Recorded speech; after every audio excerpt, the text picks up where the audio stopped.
Hello student, I am Roshni from Enlightening Yourself. Students, today we will start our next topic that is role of hormones. मैंने आपको बताया था बेटा hormones के बारे में. अब हम देखेंगे role of hormones in initiate करना किस चीज को बेटा रिप्रोडक्टिव फंक्शंस में. सो रिप्रोडक्टिव फंक्शंस में हॉर्मोन्स का रोल क्या है, let we will study. So मैंने आपको बताया था बेटा हॉर्मोन्स क्या होते हैं. हॉर्मोन्स मैं एक बार दोबारा रिकैप करा देती हूँ. Hormones are chemical substances which are released by endocrine glands और you can say ductless gland, और एक और वर्ड भी कह सकते बेटा एंडोक्राइन सिस्टम. ठीक है. सो ऐसे केमिकल सब्सटेंस जो एंडोक्राइन सिस्टम रिलीज करता है, उन केमिकल सब्सटेंस को हम बोलते हैं हॉर्मोन्स. अब स्टूडेंट्स देखो, जो मेल जितने भी हार्मोन्स होते हैं, एंडोक्राइन ग्लैंड्स जो होते हैं, वो हार्मोन्स को कहाँ रिलीज करता है? हमारे बॉडी के पार्ट्स में. ठीक है. कहाँ रिलीज करता है बेटा? वो बॉडी के release into the blood stream. ठीक है. So release hormones into the blood stream to reach a particular body part. Particular body part में रीच करने के लिए so endocrine glands release hormones into the blood stream. Hormones को blood stream में release करेंगे ताकि वो कहाँ रीच करे? A particular body part. उसको हम बोलते हैं टारगेट साइट. क्या बोलते हैं स्टूडेंट्स हम उसको? Target site. सो हार्मोन्स को ब्लड स्ट्रीम में रिलीज कर दिया और वो पर्टिकुलर बॉडी पार्ट तक वो पहुंच जाते हैं, तो उसको हम बोलते हैं टारगेट साइट. अब देखो, जो मेल हार्मोन है उसको हम क्या बोलते हैं बेटा? मेल हार्मोन्स को. ठीक है. That is testosterone. क्या बोलते हैं हम? टेस्टोस्टेरोन. अंडरस्टूड. अब ये टेस्टोस्टेरोन हार्मोन्स कौन रिलीज करता है? ये मेल हार्मोन का अगर नाम आपसे पूछे दैट इज टेस्टोस्टेरोन, बट ये रिलीज करता है testis.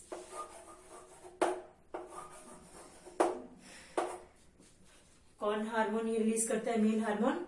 That is called students testis. अब ये देखो, जो टेस्टिस है ये जो मेल हार्मोन रिलीज करता है, इसी तरीके से फीमेल क्या होता है स्टूडेंट्स? फीमेल हार्मोन्स भी होता है. अब ये फीमेल हार्मोन्स क्या रिलीज करता है? कौन? फीमेल हार्मोन का नाम क्या है? फीमेल हार्मोन का नाम है एस्ट्रोजन. एस्ट्रोजन. एक और भी हार्मोन है बेटा जिसको हम बोलते हैं प्रोजेस्टेरॉन. ठीक है. लेकिन वो आगे जाके आप 10th क्लास में उसके बारे में डिटेल स्टडी कर लेना. यहाँ पे आपको 8th में हम लोग एक बार एस्ट्रोजन हार्मोन ही कर लेते हैं. ये हार्मोन रिलीज करती है ओवरीज. ठीक है. ओवरीज रिलीज करती है हार्मोन एस्ट्रोजन. अब जो टेस्टोस्टेरोन हार्मोन है ये टेस्टिस रिलीज करता है, और ये हार्मोन इसी की वजह से जो मेल में सेकेंडरी सेक्सुअल कैरेक्टर्स है, जैसे मैंने आपको बताया था beard, moustaches, facial hair on the chest, other changes in the boys at the age of puberty. तो इसी तरीके से फीमेल के अंदर जो चेंजेस होते हैं, these are only because of this hormones. इन हार्मोन्स के कारण ही सेकेंडरी सेक्सुअल कैरेक्टर्स जो हमने स्टडी किए थे, वो सारे चेंजेस हमें इन्हीं हार्मोन्स की वजह से शो होते हैं हमें. अब जो ये हार्मोन्स है स्टूडेंट्स, मेल और फीमेल हार्मोन्स, तो जितने भी बॉडी के मोस्टली बहुत सारे अदर हार्मोन्स भी है जो हमारे एंडोक्राइन सिस्टम रिलीज करते हैं. एंडोक्राइन सिस्टम में क्या बेटा? ये केवल ये 2-3 हार्मोन ही है, और अदर हार्मोन भी है. जैसे यहाँ पे थायरोक्सिन हार्मोन, यू कैन से किडनी के ऊपर है एड्रिनल ग्लैंड है तो वह एड्रिनलिन हार्मोन रिलीज करता है. ऐसी डायबिटीज होती है तो वो क्यों होती है? क्योंकि उसमें भी पैंक्रियाज में हार्मोन्स की कमी हो जाती है. तो ये हम 1 by 1 डिस्कस करेंगे. सो बहुत अदर भी डक्टलेस ग्लैंड्स हैं जो हार्मोन्स को, बहुत सारे अदर हार्मोन्स को भी रिलीज करते हैं. लेकिन सभी हार्मोन्स को कुछ एक ऐसा हार्मोन भी जो कंट्रोल करता है, उसको हम बोलते हैं मास्टर ग्लैंड. जिस ग्लैंड से जो हार्मोन्स रिलीज होते हैं, तो कुछ हार्मोन्स क्या है, मास्टर ग्लैंड कंट्रोल करता है, तो उसको हम मास्टर ग्लैंड को क्या बोलते हैं? Pituitary gland.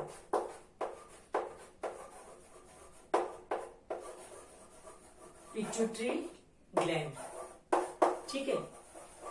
पिट्यूटरी ग्लैंड एक ऐसा ग्लैंड है बेटा जो इन सभी हार्मोन्स को कंट्रोल करता है। आप ये कह सकते हो ये सबका हेड होता है, सबका एक तरह से आप मुखिया बोल सकते हो इसको, हेड। तो क्योंकि ये पिट्यूटरी ग्लैंड, ठीक है, पिट्यूटरी ग्लैंड बहुत सारे हार्मोन्स रिलीज करता है। तो इसका काम ये है कि ये अदर हार्मोन, जैसे ये टेस्टोस्टेरोन हार्मोन मेल का हो गया, एस्ट्रोजन फीमेल हार्मोन्स है, इन सभी हार्मोन्स को ये कंट्रोल करता है। ओके, सो अब जो पिट्यूटरी ग्लैंड है इसको हम बोलते हैं मास्टर ग्लैंड। क्या बोलते हैं स्टूडेंट्स? इसको हम मास्टर ग्लैंड। मास्टर ग्लैंड क्यों बोलते हैं? क्योंकि ये ऐसा ग्लैंड हो गया जो हार्मोन, बहुत सारे अदर हार्मोन्स को रिलीज करता है, उन सबको ये कंट्रोल करके रखता है। ओके, अब देखते हैं स्टूडेंट्स हम इसके बारे में कि जो सेकेंडरी सेक्सुअल, जो पिट्यूटरी ग्लैंड्स ने क्या किया। सेकेंडरी सेक्सुअल कैरेक्टर्स तो हमने पढ़ लिए, लेकिन जो ओवरीज रिलीज करी जो एस्ट्रोजन, ये क्या है? एस्ट्रोजन ओवरीज जो एग रिलीज करती है हर मंथ, क्या है? एग मैच्योर होता है। तो मैच्योर एग आप कह सकते हो ओवरीज क्या रिलीज कर दिया, ओवा भी बोल सकते हो या एग भी बोल सकते हो आप इसको। सो जो ओवा है वो मैच्योर कब होता है? Only because of this hormones, ठीक है। ओनली ओवरीज, मैंने आपको पिछले चैप्टर में बताया था कि ओवरीज क्या रिलीज करती है? ओवा या एग्स वगैरह रिलीज करती है। तो ये एग मैच्योर होगा तभी ये रिलीज होगा, लेकिन मैच्योर किसकी वजह से होगा? ये एस्ट्रोजन हार्मोन्स की वजह से। इसी तरीके से जो एस्ट्रोजन हार्मोन्स है बेटा, इसका एक और भी काम हो गया, जो मिल्क सिक्रेटिंग ग्लैंड्स होते हैं। मिल्क सिक्रेटिंग ग्लैंड जिसको हम मैमरी ग्लैंड्स बोलते हैं, उनकी भी डेवलपमेंट होनी शुरू हो जाती है। और ब्रेस्ट डेवलपमेंट भी फीमेल के अंदर या गर्ल्स में जो ब्रेस्ट है वो डेवलपमेंट उनकी स्टार्ट होती है, और उनके अंदर मेमोरी ग्लैंड्स के मेमोरी ग्लैंड्स सिक्रेट होना शुरू हो जाते हैं। This is also because of this female hormone estrogen. अब जो पिट्यूटरी ग्लैंड अब जो टेस्टोस्टेरोन है बेटा, टेस्टिस क्या बताया था मैंने? कहा टेस्टिस क्या है? मेल गैमेट भी सिक्रेट करता है, जिसको हमने बताया था स्पर्म। तो स्पर्म, टेस्टिस ने मेल गैमेट क्या सिक्रेट क्या बनाया था? मेल गैमेट रिलीज करता है, ठीक है। मेल गैमेट का नाम क्या था? स्पर्म। लेकिन स्पर्म टेस्टिस के अंदर तभी बनना शुरू होगा जब हार्मोन टेस्टोस्टेरोन वर्क करना शुरू होगा। कौन सा हार्मोन?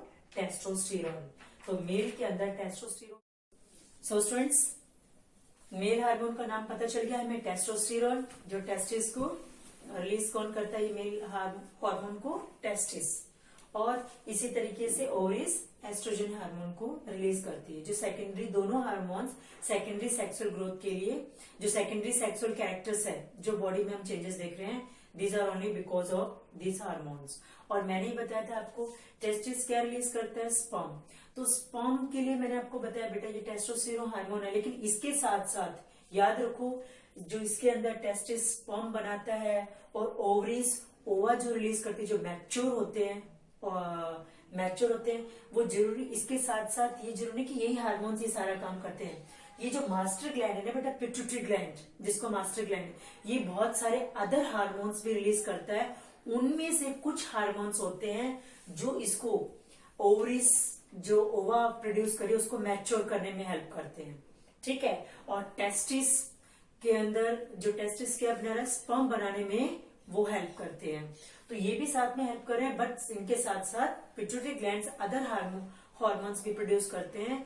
उनमें से एक हार्मोन्स ऐसे भी होते हैं, one of the hormones is there which help in producing sperm in the testis and maturing ova in the ovaries. So अब हम देखते हैं students new topic, that is reproductive phase. Okay, अब रिप्रोडक्टिव फेज में देखते हैं। So students, अब हम देखते हैं topic reproductive phase of life in humans. Okay, तो students reproductive phase of life आपने देखा होगा, adolescence become mature, adolescence become capable of reproductive. So वो कब होते हैं? जब टेस्टिस स्पर्म प्रोड्यूस करना शुरू कर देता है और ओवरीज ओवा रिलीज करना शुरू कर देती है। ओवा मतलब ओवा और ये जो स्पर्म है बेटा ये क्या है, गैमेट्स है। तो ये समझ लो कि रिप्रोडक्टिव फेज स्टार्ट हो गया। अब जो दोनों में आप ये लगाओ, ये रिप्रोडक्टिव फेज कितने टाइम तक कैपेबल का, क्या ये कंटिन्यू रहता है? नो। एक्चुअल में क्या होता है, रिप्रोडक्टिव फेज जो है लाइफ में, ये फीमेल के अंदर ओनली कुछ ईयर्स तक रहता है बेटा। सो दोनों में, जो मेल के अंदर जो रिप्रोडक्टिव फेज है, जो फीमेल के अंदर रिप्रोडक्टिव फेज है, ये दोनों का क्या है बेटा, डिफरेंट है। लाइफ डिफरेंट ईयर्स तक रहता है। मेल के अंदर ये लाइफ लॉन्ग तक, ये कह सकते हो काफी ईयर्स तक रहता है, बट फीमेल के अंदर ये 45 to 50 ईयर तक ही रह पाता है। उसके बाद the woman is not able to produce young ones. Reproductive phase उसका वहीं तक होता है। अब देखो स्टूडेंट्स, हमने जो देखा है फीमेल्स के अंदर रिप्रोडक्टिव फेज है, वो लाइफ बिगिन कब होती है फीमेल के अंदर? सो फीमेल के अंदर जो लाइफ बिगिन होती है बेटा, दैट इज नियर अबाउट 11 बोल दो या 10 बोल दो, 10 11 to 13 या 10 to 13 ईयर या 12 ईयर्स तक। कोई एक इसका एक्यूरेट ये है नहीं, ये नियर अबाउट एवरेज लिया हुआ है सभी का। आप 10 से 12 भी बोल सकते हो, 11 से 13 भी। सो ये जो फीमेल के अंदर है, जो रिप्रोडक्टिव फेज बिगिन होता है, दैट इज दिस एज। इस एज में क्या हो जाता है कि एग मैच्योर होना शुरू हो जाता है and it is released by the ovaries या ओवा भी बोल सकते हैं। अब देखो स्टूडेंट्स, ये हमने 9th चैप्टर में पढ़ भी लिया था। अब जो फीमेल्स के अंदर है, ये बिगिन होता है इसमें। अब कितनी ओवरीज हो रही है, मैंने आपको बताया था कि यहाँ पे इस तरीके से ये ओके, यहाँ पे हमने पढ़ा था, यहाँ ओवरीज थी स्टूडेंट्स, ये ओवरीज है और ये भी यहाँ पे क्या थी, ओवरीज। तो 2 ओवरीज थी ओके। और ये ओवरीज क्या है, दोनों ओवरीज एवरी मंथ दोनों एग रिलीज नहीं कर सकती, only one. If this month this ovary have release, अगर इस मंथ इस ओवरी ने एग रिलीज किया है, तो next month this ovary will release the egg. ठीक है। सो अल्टरनेटिवली मतलब ये क्या है, अपने आप वंस 1 मंथ में एक ही ओवरी एक एग रिलीज करती है। अंडरस्टूड? और वो एग क्या होगा, मैच्योर एग होगा। अब जो ये एग रिलीज किया है, ओके स्टूडेंट्स, अब जो ये एग रिलीज किया है, ये एग जैसे ही एग इसमें यहाँ पे एवरी मंथ रिलीज होते हैं, तो उसी के साथ साथ यूट्रस, हमने यहाँ पे देखा था ना, ये यूट्रस था यहाँ पे। ठीक है। अब ये यूट्रस भी क्या है बेटा, अपने आप को थिक करता रहता है। थिकनिंग क्या है मतलब बेटा, ये अपने आप को क्या है, थोड़ा सा थिन पतली जो लेयर होती है उसको ये मोटा करता रहेगा, ताकि अगर इसके अंदर कोई चीज आए तो वो इसके अंदर इजीली होल्ड रह सके। अगर ये पतला ही रहेगा, अगर ये थिन रहेगा, तो इसका ये चीज होल्ड नहीं कर पाएगा। हो सकता है इसके अंदर से बाहर आ जाए कोई चीज, तो बेबी इसके अंदर तभी रह सकता है, डेवलपमेंट हो सकती है जब इसकी लाइनिंग क्या होगी, थिक। तो जैसे ही एवरी ईयर जब एग मैच्योर होता है, तो उसके साथ साथ यूट्रस भी साइड बाय साइड अपनी लाइनिंग क्या करता रहता है, थिक करता रहेगा। और जो ब्लड वेसल्स है वो यहाँ पे थिक लाइनिंग बना लेते हैं। अब ये एग, अगर ये मैच्योर एग है, ठीक है, तो ये इसके अंदर इम्प्लांटेड हो जाएगा। ओके। और यहाँ पे यूट्रस के अंदर बेबी की डेवलपमेंट स्टार्ट हो जाएगी। लेकिन अगर ये एग मैच्योर नहीं है, जो इसने ओवरी ने जो एग रिलीज किया है, वो यहाँ से फैलोपियन ट्यूब से होता हुआ यहाँ पर आएगा। अगर ये एग मैच्योर नहीं, फर्टिलाइज्ड, तो अगर फर्टिलाइज्ड एग है तो इसके अंदर आके इम्प्लांटेड हो जाएगा, डिवाइड होता जाएगा कंटिन्यूसली, और यहाँ पे आके ये इम्प्लांटेड हो जाता है। लेकिन अगर ये एग फर्टिलाइज्ड नहीं है स्टूडेंट, तो क्या होगा, ये यूट्रस के अंदर आके यहाँ से ये डेड हो जाएगा, और ये एग क्या होगा, यहाँ पे क्या होगा, ये एग रिलीज्ड एग क्या है, बॉडी से बाहर रिलीज हो जाएगा। साइड बाय साइड ये ब्लड वेसल्स भी अपने आप को क्या कर देंगे, यहाँ से ब्लड वेसल्स भी, जिसकी थिक लाइनिंग बन गई थी, तो वो थिक लाइनिंग भी क्या हो जाएगी, ब्रेक हो जाएगी। And it also comes in the form of bleeding, जिसको हम बोलते हैं मेंस्ट्रुएशन। क्या बोलते हैं हम, what we call, so this flow of blood out of the body through vagina, that is called what we call students menstruation.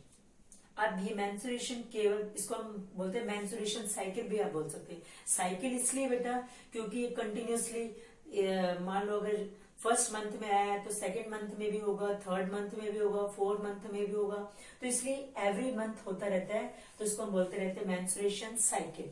क्या बोलते रहते हैं हम? Menstruation cycle. बट कैसे हुआ? अगर ये एग फर्टिलाइज्ड है तो ये आके यहाँ पे डिवाइड होता रहेगा कंटिन्यूसली और यहाँ पे आके यूट्रस के अंदर इम्प्लांटेड हो जाएगा. इम्प्लांटेड मतलब वहां पे इसके अंदर आके अपने आप को ये क्या कहते हैं इसको, ये यूट्रस उसको होल्ड कर लेगा और वो इसके अंदर जैसे हमारे जैसे सपोज ये सूट के अंदर ये बटन क्या हुआ है बिल्कुल जड़ा हुआ है ना, तो उसी तरीके से यूट्रस के अंदर भी जो यंग वन है वो एकदम बिल्कुल जड़ जाता है. ओके, तो उसको बोलते हैं इम्प्लांटेशन. तो अगर लेकिन एग अनफर्टिलाइज्ड एग है तो वो भी आपके यहाँ सो अगर ये एग अनफर्टिलाइज्ड है तो यहाँ से आके ये डेड हो जाएगा and it will comes out of the body. And along with this और इसके साथ भी ब्लड की जो थिक लाइनिंग बना रखी थी ब्लड वेसल्स की, वो भी वहां से क्या होगा ब्रेक होके यूट्रस की जो थिक वॉल बन जाएगी, वो एक्स्ट्रा वॉल जो बनी हुई है, थिक वॉल जो बना रखी थी, वो भी ब्रेक हो जाएगी and it comes in the form of bleeding, जिससे हम कहते हैं मेंस्ट्रुएशन. क्या बोलते हैं? मेंस्ट्रुएशन. अब ये मेंस्ट्रुएशन जो है स्टूडेंट्स स्टार्टिंग में जब ये 11 to 13 ईयर्स में होती है तब ये पूरी प्रॉपर कंटिन्यू नहीं होती. हो सकता है फर्स्ट मंथ आया, second, third, fourth, fifth month में मेंस्ट्रुएशन ना हो, फिर आगे फिफ्थ, सिक्स, सेवंथ, एट्थ में आके हो जाए, तो ये 1 or 2 ईयर्स या 1.5 ईयर्स तक ये कंटिन्यू इसका फ्लो नहीं बन पाता है. आगे जाके ये बिल्कुल कंटिन्यू होता रहता है. और ये कितना मेंस्ट्रुएशन कितने 28 to 30 डेज एवरी मंथ, 28 से 30 दिन के बीच एक बार मेंस्ट्रुएशन फ्लो एवरी मंथ होगा ही होगा. ठीक है. अगर मेंस्ट्रुएशन कंटिन्यूअसली होता जा रहा है और एग अगर फर्टिलाइज हो गया, मेंस्ट्रुएशन हो रहा है तो इसका मतलब एग अनफर्टिलाइज्ड एग है. लेकिन अगर मेंस्ट्रुएशन स्टॉप हो जाती है जब हमारी कंटिन्यूअसली 5, 6, 7 ईयर्स के बाद अगर ये कंटिन्यूअसली मेंस्ट्रुएशन कंटिन्यूटी हो जाती है, लेकिन जब मेंस्ट्रुएशन तभी स्टॉप होगी जब एग फर्टिलाइज हो जाता है, तो वहां पे उसकी फर्टिलाइज्ड एग की ये भी एक निशानी होती है. तो स्टूडेंट्स 28 to 38 डेज. अब देखो मैंने बताया था 11 to 13 age. Okay, 11 to 13 years. इस एज में मेंस्ट्रुएशन की क्या होती है? स्टार्टिंग.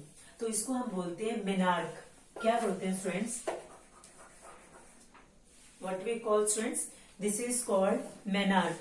MENAR. मेनार्क. ठीक है.